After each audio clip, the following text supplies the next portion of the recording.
Assalamualaikum warahmatullahi wabarakatuh. Halo guys, halo sahabat matematika, bertemu lagi pada channel yang mantap dan cerdas ini. Oke, pada video ini saya akan membahas tentang jika dua garis sejajar dipotong oleh sebuah garis. Oke, jadi ini adalah materi matematika SMP kelas 7 ya. Oke, seperti apa pembahasannya? Yuk langsung aja kita check it out. Oke, misalkan saya punya segmen garis ya. Saya punya segmen garis. Di sini kita kasih nama segmen garis ini dengan nama segmen garis K. Kemudian segmen garis K ini sejajar dengan sebuah garis lain, yaitu kita beri nama garis L. Nah, kemudian garis K dan garis L ini yang saling sejajar dipotong oleh garis lain. Nah, dipotong oleh garis lain, kita beri nama garis lain ini sebagai garis G. Nah, kemudian kita memiliki dua titik potong ya, di sini dan di sini. Kita beri nama titik potongnya, ini adalah titik A, dan ini adalah titik B. Nah, kemudian dari kejadian ini, itu terbentuk sebuah sudut ya.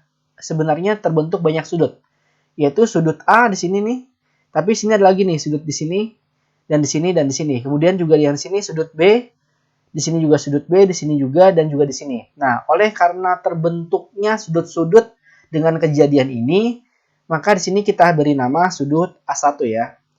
Di sini sudut A2, di sini sudut A3, di sini sudut A4. Kemudian di sini sudut B1, di sini B2, di sini B3 dan di sini B4. Nah, kemudian terbentuklah sebuah sudut A1, A2, A3, A4, B1, B2, B3, dan B4. Nah, sudut-sudut yang terbentuk antara sudut yang atas ini, A1, A2, A3, A4, dan sudut yang bawah ini, B1, B2, B3, dan B4, itu mereka memiliki keterkaitan atau mereka memiliki hubungan.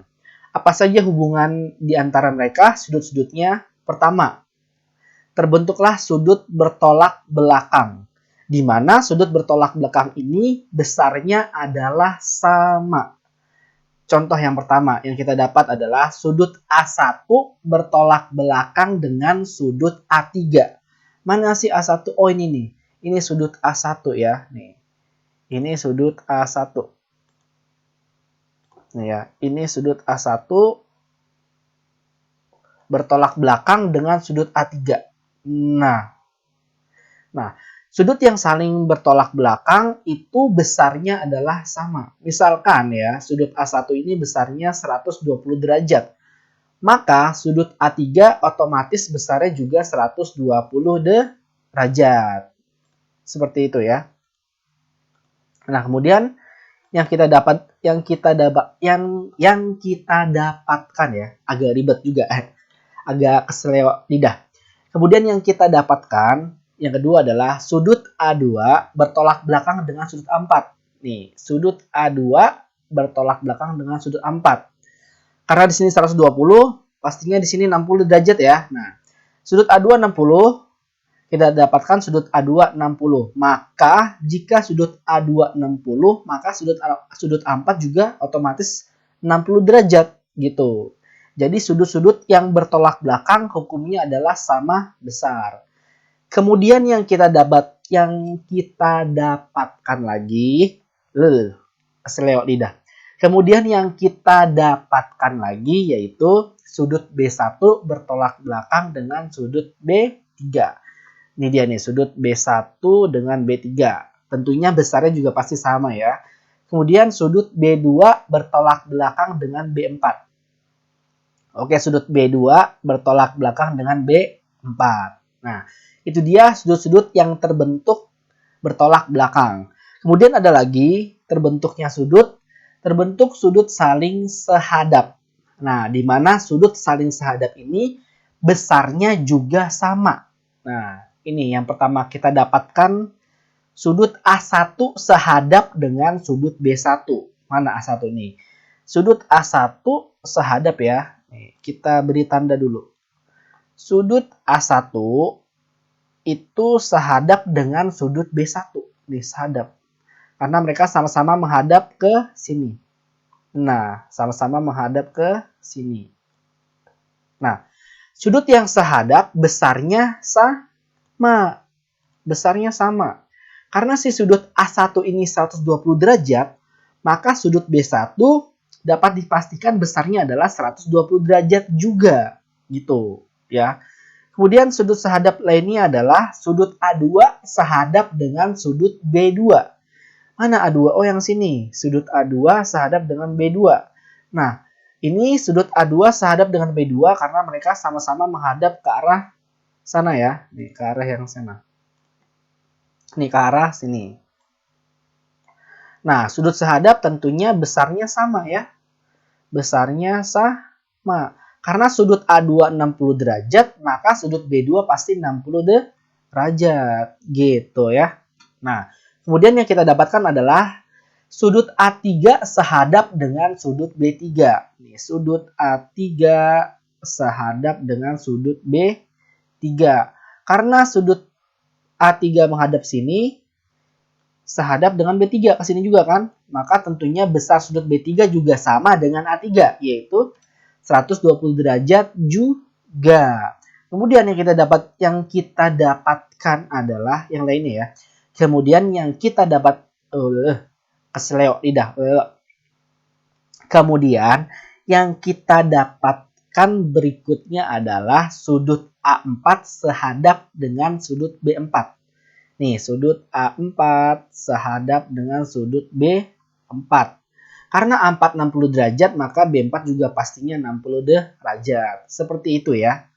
Kemudian terbentuk sudut saling berseberangan. Nah, yang mana aja sudut yang saling berseberangan? Yang pertama adalah, nah, sudut berseberangan ini besarnya juga sama. Pertama adalah yang terbentuk dari sudut berseberangan, sudut A1 berseberangan luar dengan sudut B3. Nah, sudut berseberangan ini ada dua. Ada yang sudut berseberangan luar dan juga ada yang sudut berseberangan dalam. Yang pertama, kasusnya adalah sudut berseberangan luar. Sudut A1 mana nih? Sudut A1 berseberangan luar dengan B3. Oh, sama yang ini. Nah, dia berseberangan ya, tapi di daerah luar. Nah, sudut berseberangan besarnya sama. Karena A1 120 derajat, maka sudut B3 juga 120 derajat. Kemudian sudut A2 berseberangan luar dengan B4. A2 dengan B4. Karena sudut A2 60 derajat, maka sudut B4 juga 60 derajat. Nah, kemudian sudut A4 berseberangan dengan sudut B2 nih. A4. Nah, ini adalah sudut berseberangan dalam ya. Sudut A4 berseberangan dalam dengan B2. Ini A4 sama B2. Besarnya sama. Karena A4 60, maka B2 juga 60. Kemudian A3 dengan B1. A3 dengan B1 nih ya. A3 dengan B1. Besarnya sama. Sama-sama 120 derajat. Oke, kita lanjut. Nah, kemudian yang berikutnya adalah terbentuk sudut sepihak ya. Sudut sepihak juga terbagi dua, ada sepihak pertama. Nah, untuk sudut sepihak itu jumlahnya 120 derajat. Jadi sudut-sudut yang saling sepihak itu jumlahnya 180 derajat. Nah, sudut sepihak ini terbagi dua, ada sudut luar sepihak dan juga ada sudut dalam sepihak. Untuk sudut luar sepihak, yang pertama contohnya adalah sudut A1 adalah sudut luar sepihak dengan B4. A1 dengan B4. Oh, ini ya. Nah, sudut A1 dengan B4. Sebenarnya sudut B4 ini adalah sama seperti sudut A4. Karena mereka sudut sehadap ya. Sudut B4 sehadap dengan sudut A4. Mereka sama. Tapi karena letak si B ini ada di bawah, tidak berdempetan dengan sudut A1, maka disebutnya sepihak. Nah, oleh karena itu sudut sepihak jumlahnya pasti 180 derajat ya. Karena dia membentuk sudut lurus. Nih, sudut A1 dengan B4 ya kan membentuk sudut lurus. Nah, oke, kita coba hitung ya. Sudut A1 ditambah sudut B4. 120 derajat ditambah 60 derajat. Maka hasilnya adalah 180 derajat. Kemudian sudut sepihak yang lainnya. Yaitu sudut A2 adalah sudut luar sepihak dengan B3. A2 dengan A2 dengan B3. Oh, yang ini ya. Pastinya jumlahnya pasti 180 derajat. Ya, 60 tambah 120 jumlahnya 180 derajat. Kemudian sudut dalam sepihak, yaitu sudut A4 dengan sudut B1. Sudut A4 dengan sudut B1. Nih, 120 tambah 60. Ya, ini sudut A4 sama B1. 180 derajat juga ya jumlahnya. Kemudian ada sudut dalam sepihak, sudut A3, sudut dalam sepihak dengan sudut B2. A3 nih, A3 dengan B2. Oh, yang ini. Jumlahnya pasti 180 derajat. Nah, itulah contoh-contoh sudut sepihak. Kemudian ada lagi sudut berpelurus, ya. Sebenarnya sudut berpelurus ini ada banyak, tapi di sini saya hanya memberikan 2 contoh saja. Yang pertama, nah, sudut lurus ini juga, sudut berpelurus ini jumlahnya juga 180 derajat. Sudut A1 mana nih? Sudut A1 itu berpelurus dengan A2 karena mereka ketika dijumlah 180 derajat ya kan? Dan juga mereka membentuk sudut lurus. Nih, sudut lurus. Nah, gitu ya. Kita coba nyublahin ya. Sudut A1 tambah sudut A2. 120 tambah 60 dapatlah 180. Kemudian sudut A1 saling berpelurus dengan A4 nih. A1 sama A4. Oh, yang ini berpelurus. Nah, gitu ya. Kemudian ada lagi yang lainnya banyak ya. Contohnya misalkan contoh lainnya lagi ya. A3 dengan A2 dan A3 dengan A4. Itulah sudut berpelurus ya. Kemudian sudut B1 dengan B2 juga sudut berpelurus. B1 dengan B4 sudut berpelurus. Sudut B2 dengan B3 sudut berpelurus. Kemudian sudut B4 dengan B3 berpelurus gitu ya. Oke, jadi itulah sudut-sudut yang terjadi jika ada dua garis sejajar. Jika ada dua garis sejajar dipotong oleh garis yang lain ya. Apa aja tadi yang terbentuk? Pertama, terbentuk sudut saling bertolak belakang, kemudian terbentuk sudut sehadap, kemudian terbentuk sudut berseberangan, kemudian terbentuk sudut sepihak, dan juga terbentuk sudut saling berpelurus. Oke, sampai sini aja pembelajaran kita hari ini. Jangan lupa untuk like jika kamu suka video ini, dan jangan lupa untuk klik subscribe ya. Oke, saya Ray pamit undur diri. Mohon maaf apabila ada salah kata. Wassalamualaikum warahmatullahi wabarakatuh.